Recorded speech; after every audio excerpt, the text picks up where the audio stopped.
নমস্কার বন্ধুরা, আমার এই ভিডিওতে আপনাদের আবারও স্বাগত। আপনি যদি একজন কৃষক হয়ে থাকেন, আপনি যদি পিএম কিষাণ সম্মান নিধি প্রকল্প এমনকি কৃষক বন্ধু প্রকল্পের সুবিধা পেয়ে চলেছেন, তাহলে বলবো আজকের এই ভিডিওটি আপনাদের কাছে খুবই জরুরি হতে চলেছে। এই জুলাই মাস কিন্তু আপনাদের জন্য খুশির খবর বয়ে নিয়ে আসতে চলেছে, কেননা মিডিয়া রিপোর্ট অনুযায়ী প্রধানমন্ত্রী কিষাণ সম্মান নিধি প্রকল্পের 20তম কিস্তির টাকা খুব শীঘ্রই কিন্তু আপনাদের ব্যাংকের অ্যাকাউন্টে ট্রান্সফার করতে চলেছেন। জানা যাচ্ছে যে বিহারের মতিহারিতে 18ই জুলাই আমাদের দেশের প্রধানমন্ত্রী শ্রী নরেন্দ্র মোদী সভা করতে চলেছেন, আর ওই দিনে সম্ভবত 20তম কিস্তির টাকা আপনাদের ব্যাংকের অ্যাকাউন্টে ট্রান্সফার হতে চলেছে। যদিও বা সরকারের তরফ থেকে আধিকারিকদের কাছ থেকে কোনো রকম ভাবে এই খবরটি সত্যি কিনা যাচাই করা হয়নি। আপনারা নিশ্চয়ই জানেন 2025 সালের ফেব্রুয়ারি মাসে 19তম কিস্তির টাকা আপনাদের ব্যাংকের অ্যাকাউন্টে ট্রান্সফার করেছিলেন আমাদের দেশের প্রধানমন্ত্রী। এই অবস্থায় 6 মাস ব্যতীত হয়ে গিয়েছে। এই অবস্থায় কিন্তু আমাদের দেশের সমস্ত কৃষকরা এই টাকা পাওয়ার জন্য কিন্তু খুব অধীর আগ্রহে কিন্তু অপেক্ষা করে আছেন। তাই দেশের কোটি কোটি কৃষকরা এই সুবিধার লাভ পেয়ে চলেছেন। প্রতি বছর 6,000 টাকা করে 3টি কিস্তিতে আমাদের কৃষকরা 2,000 টাকা করে পেয়ে যান। যদিও বা আমাদের স্বরাষ্ট্রমন্ত্রী অমিত শাহ তিনি বলেছেন যে প্রতি বছর কৃষকদের 6,000 টাকার পরিবর্তে 4,000 টাকা বাড়িয়ে 10,000 টাকা করা হোক। এই নিয়ে কিন্তু শোরগোল চলছে। আশা করা যাচ্ছে যে জুলাই মাসে সম্ভবত কৃষকদের অ্যাকাউন্টে টাকা বাড়তে চলেছে, এই জন্যই হয়তো দেরি হচ্ছে টাকা দিতে। এই অবস্থায় আপনারা ভাবছেন তাহলে আপনি টাকাটি পাবেন কি পাবেন না, আপনি জানবেন কি করে? তার ফলে কিন্তু সঠিক সময়ে আপনাদের টাকাটি কিন্তু আপনাদের ব্যাংকের অ্যাকাউন্টে ট্রান্সফার হয়ে যায়। এর জন্য অবশ্যই আপনাকে ইকেওয়াইসির প্রক্রিয়াটি চালু রাখতে হবে, অর্থাৎ এই প্রক্রিয়াটি কিন্তু অনিবার্য। এই প্রক্রিয়াটি যদি আপনি না করে থাকেন তাহলে কিন্তু আপনি টাকা পেতে বঞ্চিত হতে পারেন, এমনকি লিস্ট থেকে আপনার নামটি বাতিলও হয়ে যেতে পারে। আপনি 3 রকম পদ্ধতিতে ইকেওয়াইসি করতে পারেন। প্রথমত হচ্ছে ওটিপি আধারের মাধ্যমে আপনি ইকেওয়াইসিটি করতে পারেন। এর জন্য অবশ্যই আপনার মোবাইল নম্বরের সঙ্গে আধার কার্ডের নম্বরটি লিংক থাকা প্রয়োজন।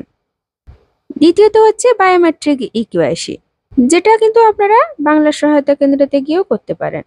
আর তৃতীয়ত হচ্ছে ফেস অথেন্টিকেশন, অর্থাৎ বৃদ্ধ বা যারা প্রতিবন্ধী তাদের কিন্তু মুখের ছবি নিয়ে ইকেওয়াইসি প্রক্রিয়াটি কিন্তু করা হয়, যেটা কিন্তু বাংলা সহায়তা কেন্দ্রে উপলব্ধ রয়েছে। আপনি এবারে ভাবছেন লিস্টে আপনার নামটি আছে কি নেই আপনি জানবেন কি করে? এর জন্য আপনাকে গুগলে গিয়ে pmkisan.gov.in এই লিঙ্কটিতে কিন্তু ক্লিক করতে হবে। ওখানে কিন্তু ডান দিকে দেখবেন নো ইওর স্ট্যাটাস, ওখানে আপনাকে ক্লিক করতে হবে। ওখানে গিয়ে কিন্তু আপনার রাজ্য, জেলা, ব্লক সমস্ত কিছুই আপনি চুজ করতে পারবেন। তারপরেই কিন্তু আপনি পঞ্চায়েত অনুযায়ী আপনার পঞ্চায়েতের লিস্ট দেখলেই আপনি দেখতে পারবেন যে আপনার লিস্টে নামটি আছে কি নেই। যদি ওই লিস্টে আপনার নাম থেকে থাকে তাহলে কিন্তু আপনি পরবর্তী কিস্তির টাকা অবশ্যই পাবেন। যদি আপনার কোনো রকম ভাবে সমস্যা থাকে তাহলে আপনার কাছাকাছি বাংলা সহায়তা কেন্দ্রে এমনকি কৃষি দপ্তরে গিয়ে খোঁজ নিতে পারেন। সর্বমোট কথা হচ্ছে পিএম কিষাণ সম্মান নিধি প্রকল্পের টাকা খুব শীঘ্রই আপনাদের ব্যাংকের অ্যাকাউন্টে ট্রান্সফার হতে চলেছে। যদি আপনার সমস্ত জরুরি প্রক্রিয়া হয়ে গিয়ে থাকে, যদি আপনার স্ট্যাটাসটি পুরোপুরি স্বচ্ছ অর্থাৎ কোনো রকম ভাবে সমস্যা না থেকে থাকে, অবশ্যই আপনি জুলাই মাসে পিএম কিষাণ সম্মান নিধি প্রকল্পের টাকাটি পেতে চলেছেন। কিন্তু আপনি যদি এখনো পর্যন্ত এই ইকেওয়াইসি আপডেটটি করেননি তাহলে খুব শীঘ্রই আপনি আপডেটটি করিয়ে ফেলুন, যাতে সঠিক সময়ে আপনার টাকাটি ব্যাংকের অ্যাকাউন্টে ট্রান্সফার হয়ে যায়। এবারে চলুন আপনাদের জানিয়ে দিই কৃষক বন্ধু প্রকল্পের ব্যাপারে। প্রথমত আপনাদের জানিয়ে দিই আপনারা কিন্তু কৃষক বন্ধু প্রকল্পের এখনো পর্যন্ত স্ট্যাটাসটি চেক করতে পারছেন না। ওয়েবসাইটে কিন্তু এখনো ওই লিঙ্কটি কাজ করছে না। আপনারা কি করে স্ট্যাটাসটি চেক করবেন যে আপনাদের স্ট্যাটাসে কোনো রকম ভাবে সমস্যা হয়েছে না স্ট্যাটাসটা আপডেট হয়েছে জানতে চাইলে প্রথমত আপনাদের জানিয়ে দিই, আপনারা যখন কৃষকবন্ধু.net এই অপশনটিতে ক্লিক করছেন তখন কিন্তু আপনাদের কৃষক বন্ধু নথিভুক্ত কৃষকের তথ্যর পরেও আপনারা নিচের দিকে একটা স্ক্রল ডাউন করবেন, দেখবেন হেল্পলাইন নম্বর রয়েছে। ওই হেল্পলাইন নম্বর দুটো রয়েছে, ওই দুটোতে আপনারা সকাল 10টা থেকে বিকাল 4টা পর্যন্ত যে কোনো সময় ফোন করতে পারেন। আপনারা অবশ্যই জানতে পেরে যাবেন যে আপনারা টাকাটি কবে পাচ্ছেন বা আপনাদের স্ট্যাটাসে কোনো রকম ভাবে সমস্যা হয়েছে কিনা। ওনারা কিন্তু সঠিক তথ্যটি দিয়ে দেওয়ার যথাসম্ভব চেষ্টা করবেন। এবারে আপনাদের জানিয়ে দিই যে কৃষক বন্ধু প্রকল্পের টাকা আপনারা কবে পেতে চলেছেন।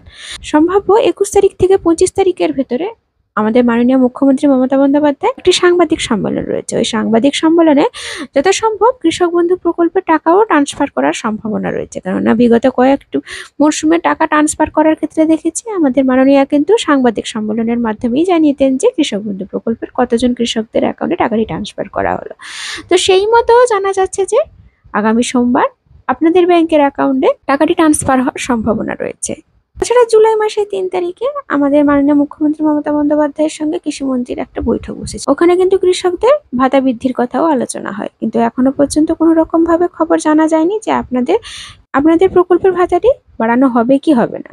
তো বন্ধুরা, এটা সমস্তটাই মিডিয়ার রিপোর্ট থেকে জানা যাচ্ছে, সঠিক তথ্যটি কিন্তু এখনো পর্যন্ত জানা যায়নি, যদিও বা আমরা এই তথ্যের কোনো রকম ভাবে যাচাই করিনি, তাই সঠিক তথ্যটিও আমরা বলতে পারছি না। তাই আশা করা যাচ্ছে যে জুলাই মাসে কৃষক বন্ধু প্রকল্প এমনকি পিএম কিষাণ সম্মান নিধি প্রকল্প দুটি প্রকল্পের টাকা আপনাদের ব্যাংকের অ্যাকাউন্টে ট্রান্সফার হতে চলেছে। তো বন্ধুরা, আজকের ভিডিওটা এই পর্যন্ত।